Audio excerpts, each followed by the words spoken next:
سبحانه وتعالى عما يشركون. سبحان ربك رب العزة عما يصفون وسلام على المرسلين والحمد لله رب العالمين. انتہائی معزز سامعین، سورہ نحل پہلی آیت آپ کے سامنے تلاوت کی، پارہ نمبر 14 میں سے. اس سورت کا نام سورہ نحل ہے،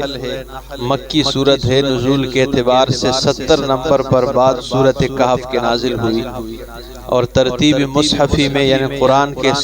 نسخے میں یہ 16 نمبر پر ہے، اور اسی طرح 128 آیات پر یہ مشتمل سورت ہے.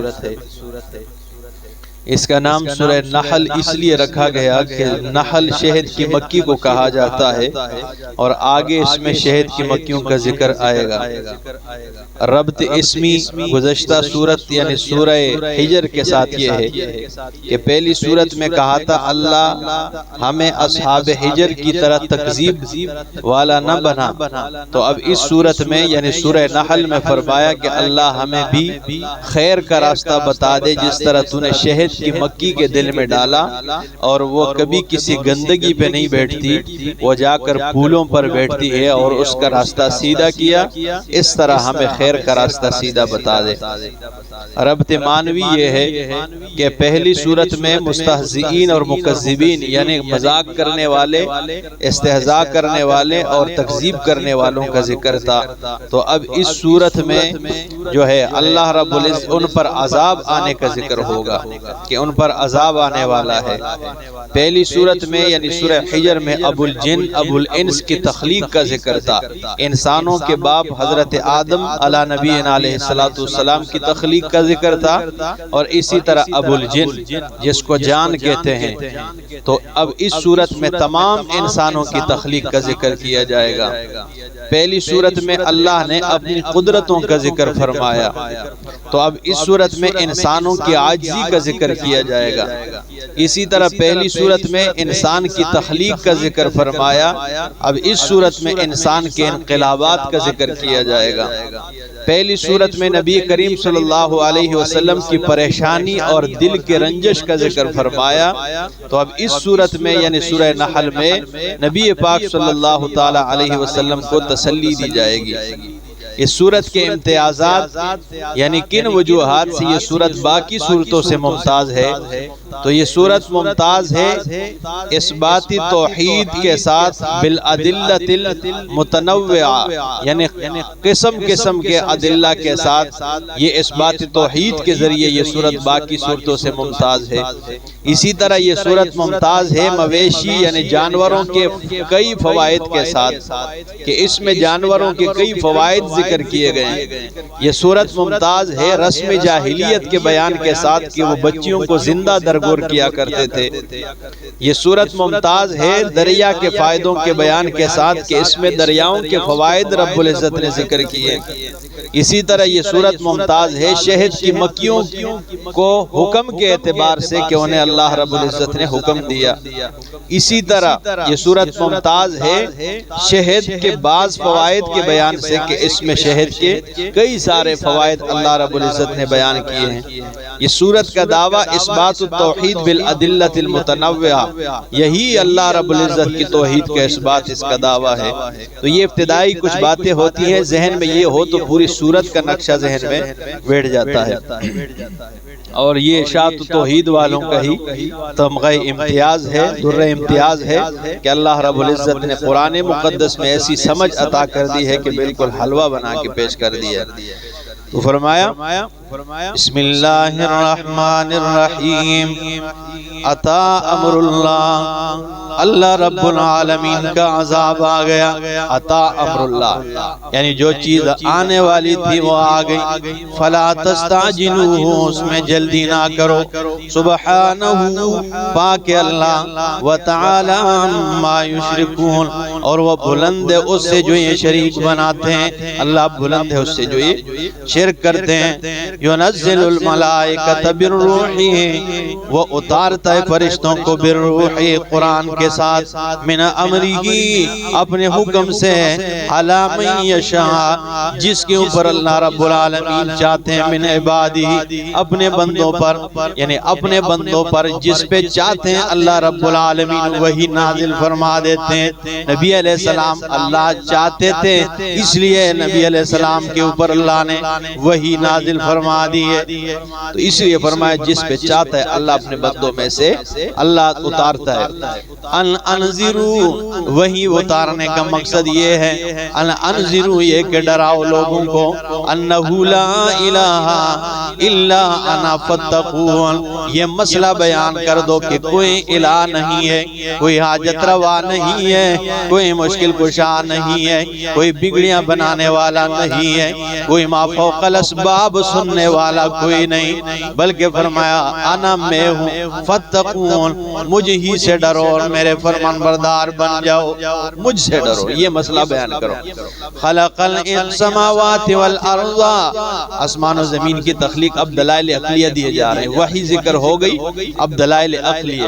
فرمایا خلق السماوات والارض، پیدا کیا اللہ نے آسمان و زمین کو، بالحق کے حق کے ساتھ، یعنی حق کے اظہار کے لیے پیدا کیا گیا ہے، یہ گزشتہ سورت میں بھی آیت،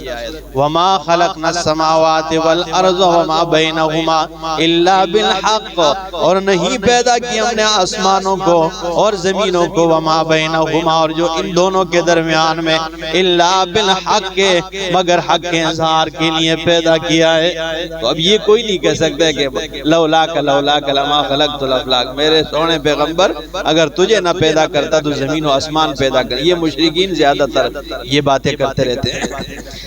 یہ روایت ٹھیک ہے نا گھڑی گئی ہے اور یہ قرآن مقدس کے مخالف ہے جی۔ اللہ فرماتے زمین و آسمان کو کسی کے لیے نہیں، یہ میں نے اپنی توحید کے لیے پیدا کیے۔ وہ فرمایا خلق السماوات والارض بالحق، پھر وہی آیت آ گئی، پیدا کیا آسمان و زمین کو بالحق کے حق کے ساتھ، یعنی حق کے اظہار کے لیے پیدا کیا۔ تعالی بلند اللہ عما یشرکون، اس سے جو یہ شریک بناتے ہیں، اس سے اللہ رب العزت کیا ہے بہت بلند ہے۔ خلق الانسان من نطفۃ، میں نے کہا تھا نا کہ اس صورت میں انسان کی تخلیق کا ذکر کیا جائے گا، تو فرمایا پیدا کیا گیا انسان کو من نطفۃ، ایک نطفے سے انسان کو اللہ نے پیدا کیا ہے۔ ادھر پیچھے سورہ حجر میں کیا فرمایا؟ اللہ فرماتے وَلَقَدْ خَلَقْنَا الْإِنسَانَ مِنْ صَلْصَالٍ مِنْ حَمَإٍ مَسْنُونٍ، بجنے والی سیاہ بدبودار مٹی سے پیدا کیا ہے۔ اور ادھر فرمایا من نطفۃ، ادھر چونکہ اصل کا ذکر کیا ہے، ٹھیک ہے نا، تو فرمایا اللہ رب اللہ فرماتے ہیں خلق الانسان، ہم پیدا کیا انسان کو من نطفۃ، ایک نطفہ سے، فَإِذَا هُوَ خَصِيمٌ مُبِينٌ، بس اچانک یکایک یہ جھگڑالو بنتا ہے واضح، یعنی نطفے سے پیدا کیا ہے، اپنی پیدائش کی طرف نہیں دیکھتا ہے اور جھگڑتا اللہ رب العالمین کی توحید کے بارے میں، پیدا کس چیز سے اور یہ جھگڑتا اور اکڑتا کس بارے میں؟ تو فرمایا پیدا کیا گیا ہی ہے قطرہ آب سے، قطرہ پانی سے، فَإِذَا هُوَ خَصِيمٌ مُبِينٌ، سورہ یاسین میں بھی یہ آیت ذکر ہے، اچانک یکایک یہ جھگڑالو بنتا ہے۔ وَالْأَنْعَامَ، اور چوپائے، خَلَقَهَا، پیدا کیا گیا اسے، لَكُمْ، تمہارے لیے، فِيهَا دِفْءٌ، اس میں تمہارے لیے بچاؤ کا سامان ہے، سردی سے بچاؤ کا سامان ہے۔ حضرت ام المومنین عائشہ صدیقہ رضی اللہ تعالیٰ عنہ فرماتی ہیں، یہ دفع ان کے بارے میں فرماتی ہیں، نبی علیہ السلام کانا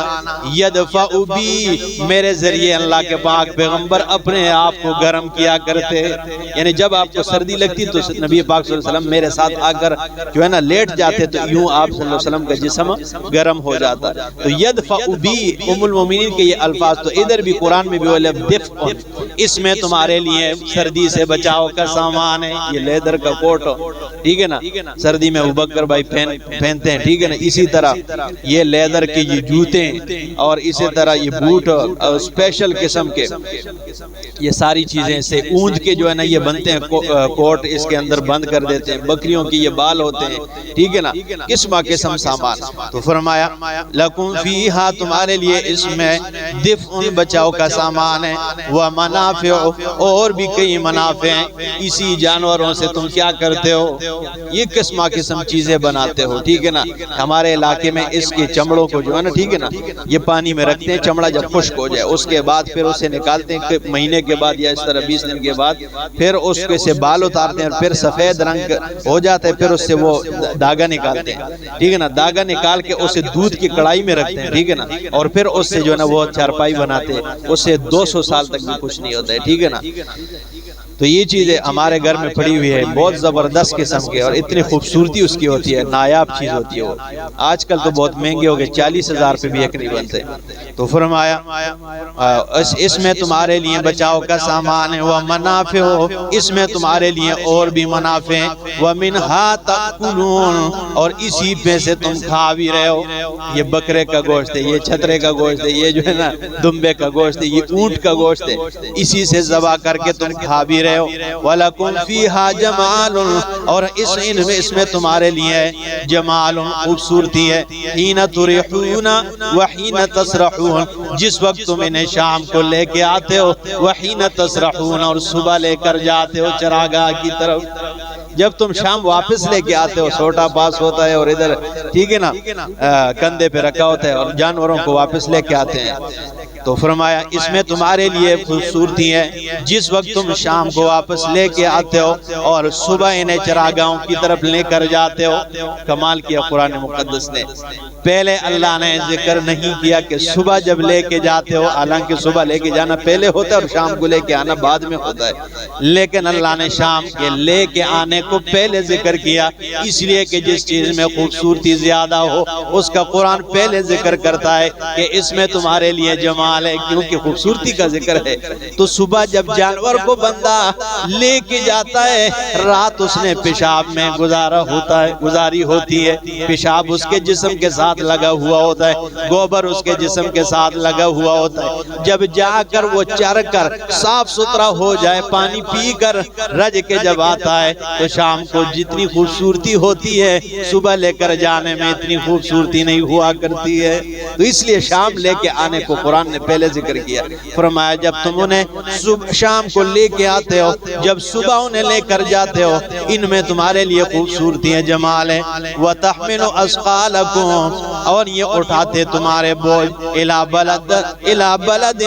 ایسے شہر کی طرف لم تکونوا بالغیہ کہ تم نہیں ہو پہنچانے والے اسے، الا بشق الانفس مگر اپنی جان کو تکانے کے ساتھ، تکلیف دینے کے ساتھ، مشقت کے ساتھ تم لے کے جاتے ہو، یہ تمہارا بوجھ اٹھاتے۔ یہ 2 من کی بوری جو ہے نا ہم لے کے آ سکتے ہیں، ٹھیک ہے نا، یا جو پہلے تو چلو لوگ لے کے جایا کرتے تھے، لیکن آج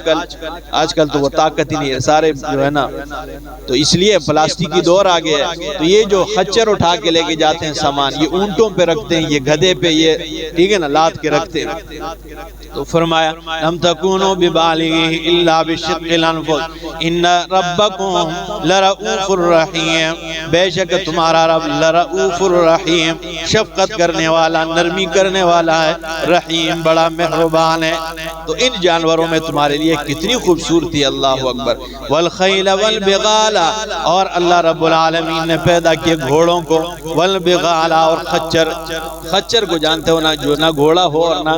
ہوتا ہو، ٹھیک ہے نا، جب گھوڑی کو گدھا دیا جائے تو اس سے پیدا ہوتا ہے خچر، ٹھیک ہے نا، اسے خچر کہتے ہیں۔ جیسے آج کل اسے ہائیبریڈ کہتے ہیں، یعنی ہم کہتے ہیں بھائی یہ گاڑی ہائیبریڈ ہے، یہ پیٹرول پہ بھی چلتی ہے اور جب ضرورت پڑے تو یہ بیٹری بجلی پر بھی یہ گاڑی چلتی ہے، تو اس کو کیا کہتے ہیں، ہائیبریڈ، اور یہ بڑا طاقتور ہوتا ہے، بہت طاقت میں ہوتا ہے۔ تو فرمایا والخیل والبغال اور گھوڑے پیدا کیے، والبغال اور خچر پیدا کیے، والحمیر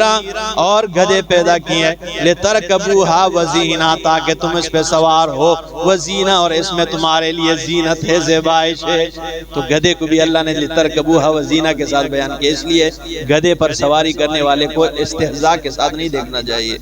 تو فرمایا لترکبوہا وزینا، اس میں تمہارے لیے فائدے ہیں، تم اس پہ سوار ہوتے وزینا، اور اس میں تمہارے لیے زینت ہے۔ وَيَخْلُقُ مَا لَا تَعْلَمُونَ، اور اللہ رب العالمین پیدا کرے گا ما لا تعلمون، جو تم نہیں جانتے ہو۔ صحابہ کو خطاب ہوا ہے، اللہ پیدا کرے گا وہ جو تم نہیں جانتے ہو۔ تو صحابہ کرام جانتے تھے کہ جہاز یہ تیارے، ٹھیک ہے نا، یہ تیارے اللہ رب العالمین نے پیدا کیے، اس کے بعد ٹرین پیدا کیے، اس کے بعد یہ پرچونر، یہ مرسیڈیز، یہ میران، یہ خیبر اور یہ کرولا، یہ سارے اللہ رب العالمین نے پیدا کیے، یہ موٹر سائیکل اور یہ سائیکل۔ تو صحابہ کے دور میں یہ چیزیں تھی نہیں تھی نا، لیکن اللہ فرماتے ہیں وَيَخْلُقُ مَا لَا تَعْلَمُونَ، اور اللہ پیدا کرے گا ما ان چیزوں کو لا تعلمون جو اب تم نہیں جانتے ہو۔ تو یہ ساری چیزیں آج کل کی قیامت تک یہ سواری اس میں کیا ہے، شامل ہے۔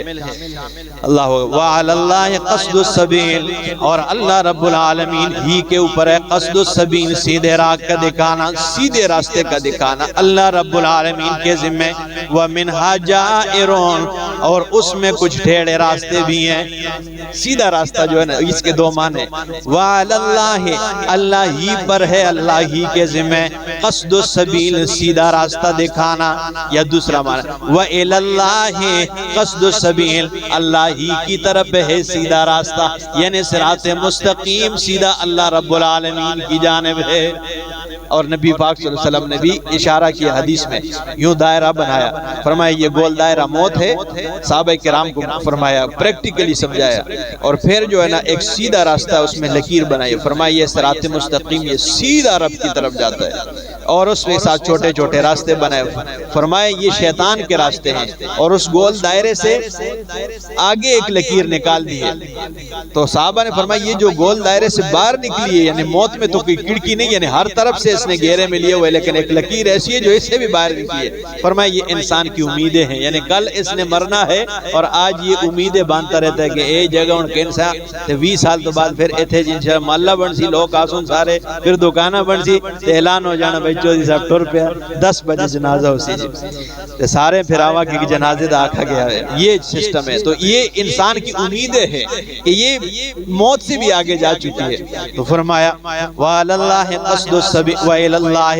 یہ عَلَى بمعنی علاقے، وَإِلَى اللَّهِ قَصْدُ السَّبِيلِ، اور اللہ رب العالمین ہی کی طرف صراط مستقیم سیدھا راستہ ہے۔ وَمِنْهَا جَائِرٌ، اور ان میں سے کوئی راستے ٹیڑے بھی ہیں۔ وَلَوْ شَاءَ لَهَدَاكُمْ أَجْمَعِينَ، اور اگر اللہ چاہتے ہیں لَهَدَاكُمْ أَجْمَعِينَ، تو سب کو ہدایت پر چلا دیتے،